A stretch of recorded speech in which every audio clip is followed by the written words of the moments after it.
जय Hind student, my self Nitika Tyagi. This video for BCA 4th same math and हमारा topic चल रहा था differential equation of second order with constant coefficient.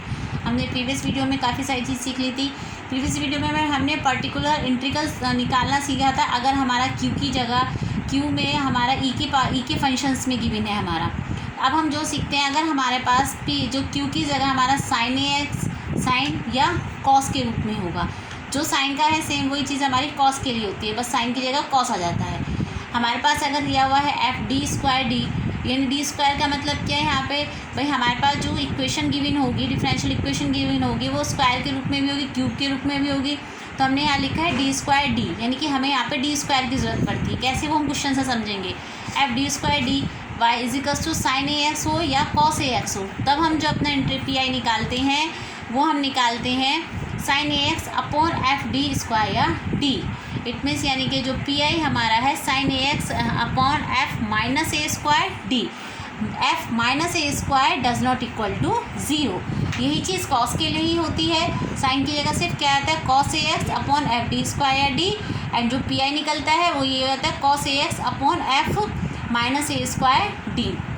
इस बात को एक क्वेश्चन से बहुत अच्छे से समझ पाते हैं हम। देखिए इसे कैसे करेंगे हम एग्जाम में।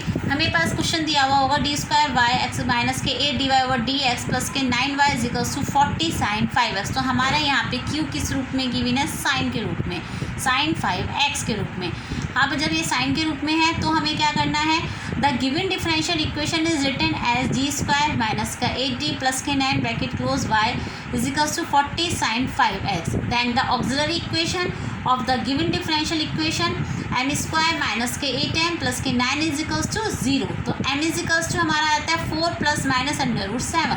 ये किस रूप में आया इस बार, हमारा अंडर रूट के रूप में। तो हमारा CF क्या होता है, e⁴ax ब्रैकेट में C1 cos hyperbolic √bx, actually x बाहर है ब्रैकेट से, एंड प्लस के C2 sign h hyperbolic √bx। या इसे हम ऐसे भी लिख सकते हैं C1 e⁴ax cos hyperbolic bracket में x √b प्लस के C2। ये दोनों में से हम किसी भी रूप में इसे लिख सकते हैं। तो हमारा CF क्या है, a कितना है यहाँ पर 4 है, तो e⁴4x C1 cos hyperbolic b कितना है हमारा √7।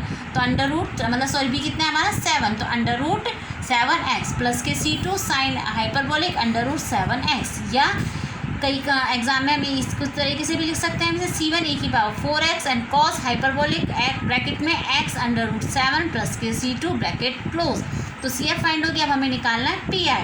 तो PI यानी कि पर्टिकुलर इंटीग्रल। इसके लिए क्या करते हैं हम, जो हमारा 40 sine 5x upon D² minus 8D plus के D अपना FD हमने इसके अपॉन में करा 41 upon D² minus 8D plus के 9 5x। इसे हम इस तरीके से लिख सकते हैं। अब उसने क्या कहा था है, हर एक पर्टिकुलर इंटीग्रल निकालने के भी हमारे अलग अलग तरीके हैं। जैसे ई की वाले में हमने अलग तरीके से निकाला था, वहाँ पे डी की जगह a रख देते थे। यहाँ पे क्या करना है हमारा a, सबसे पहले देखिए a कितना है हमारा 5, यहाँ तो हमारे की जगह D² इजिकल्स टू जगह माइनस के 5², यानी कि जो D² रखना होता है वो माइनस के a² रखना होता है। तो हमारा माइनस a कितना है 5, तो 5² हो गया यहाँ पे, यानी कि जहाँ पे मेरा D² है वहाँ पे मैंने क्या रखना है माइनस के 5² माइनस का 8D प्लस के 9। देन हमने इसे सॉल्व करा तो कितना है हमारे पास में माइनस के 25 प्लस के 9 कितना हो गया माइनस के 16 माइनस का 8D। यहाँ पे हमें 40 गिवन है, 8 से ये 45 टाइम्स कैंसिल हो जाएगा, तो ये माइनस का 5 साइन 5x 2 प्लस D। जो हमारे साइन वाले फंक्शंस होते हैं उसमें हमें डिनोमिनेटर में D² बनाना होता है, बस ये ध्यान रखिए, डिनोमिनेटर में D² बनाना होता है। तो हम अब क्या करें इसका, हम अगर इसके कॉन्जुगेट से ऊपर नीचे मल्टीप्लाई कर दें, यानी कि इसके डिफरेंट साइन से ऊपर नीचे मल्टीप्लाई कर दें, इट मीन D-2 की न्यूमरेटर एंड डिनोमिनेटर में हमने मल्टीप्लाई कर दी। तो हमारे पास क्या बनता है माइनस के 5 sign 5x D-2 D+2 D-2 किसका फॉर्मूला हो गया a² माइनस b² का, इट मीन्स D² - 4। हमने फिर D² वाला है, फिर D² की जगह हमने क्या रखना है, फिर से D² की जगह क्या रखना है माइनस का a² यानी कि माइनस का 5 का स्क्वायर, यानी कि माइनस के 25 रखना है। तो माइनस का 5² माइनस का 4, तो हमारा क्या बनता है माइनस का 5 sign 5x D-2 upon minus के 25 माइनस का 4, तो कितना हो गया माइनस का 29 एंड माइनस से कैंसिल साइन वो हो गए, तो 5 upon 29 sign 5x D minus 2। अब क्या करें हम, इस साइन 5x के इस ब्रैकेट में मल्टीप्लाई कर देंगे, यानी कि डी साइन 5x माइनस की 2, ये 2 साइन 5x। डी का मतलब क्या होता है, एक बार डिफरेंशियल डी स्क्वायर का मतलब 2 टाइम डी क्यूब का मतलब 3 टाइम्स। तो हमारे यहाँ पर कितना लिखा है, डी, यानी कि 1 टाइम डिफरेंशियल करना है। तो साइन का डिफरेंशियल क्या होता है, cos 5x, एंड 5x का क्या जाएगा 5, तो 5 cos 5x माइनस के 2 साइन 5x, एंड 5/29 की ब्रैकेट में मल्टीप्लाई कर दीजिए, तो 25/29 cos 5x माइनस के 10/29 साइन 5x। ये हमारा पी आई फाइंड हो गया। एज अ कंप्लीट सॉल्यूशन क्या हो गया हमारा, y is equals to C F plus P I. जो हमारा सी एफ फाइंड हुआ था वो हमने लिखा है, जो हमारा पी आई फाइंड हुआ था वो हमने लिखा। This is a answer. तो अब हम एक क्वेश्चन और देखते हैं। देखिए, अब हमने एक क्वेश्चन हो लिया है जो अगर कॉस में है, अगर इक्वल टू में कॉस में गिवन है, तो हमारा जैसे क्वेश्चन है D Q Y upon D X Q plus K D square Y upon D X square minus K D Y over D X minus का Y is equals to cos 2x। Then solution दें, the given equation is written as D Q plus K D square minus का D minus का 1 bracket close Y is equals to cos 2x। The auxiliary equation of the given differential equation, same वही process करना है। Auxiliary equation D F निकालना है हमने, तो हमारा सी एफ निकल के आता है क्या, यहाँ पे हमारे 2 रूट्स इक्वल हैं, -1 फॉर्मूला लगेगा वही। अगर हमारे कोई 2 रूट्स इक्वल होते हैं तो क्या जाएगा, c1 e की पावर x प्लस के c2 plus c3 x e की पावर माइनस x। ये हमारा सी एफ फाइंड हो गया। एंड पी आई फाइंड करना है हमारा cos 2x upon D Q plus D square minus D minus 1। हमने आपको बताया कि साइन और कॉस में हमें नीचे क्या डिनोमिनेटर में डी स्क्वायर बनाना होता है। तो डी क्यूब को हम इस तरीके से लिख सकते हैं, D multiply D square plus K D square minus का डी माइनस का 1।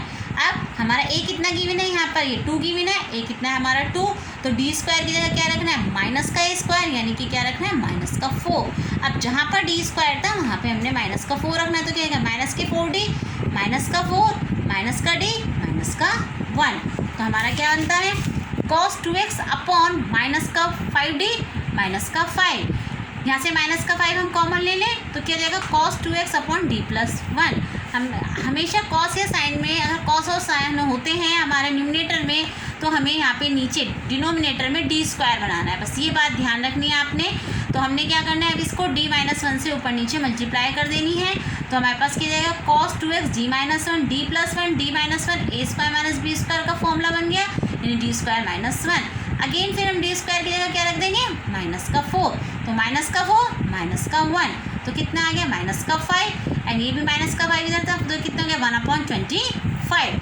And cos 2x d-5, cos 2x d-5, यानी कि cos 2x की इस ब्रैकेट में मल्टीप्लाई कर देंगे, यानी कि d cos 2x माइनस के cos 2x। d का मतलब एक 1 टाइम डिफरेंशियल, तो cos का डिफरेंशियल कितना होता है, साइन 2x, एंड 2x का कितना होगा, 2 चैन रूल से हो गया ये, माइनस के cos 2x। तो hence the complete solution is y is equals to C F plus P I.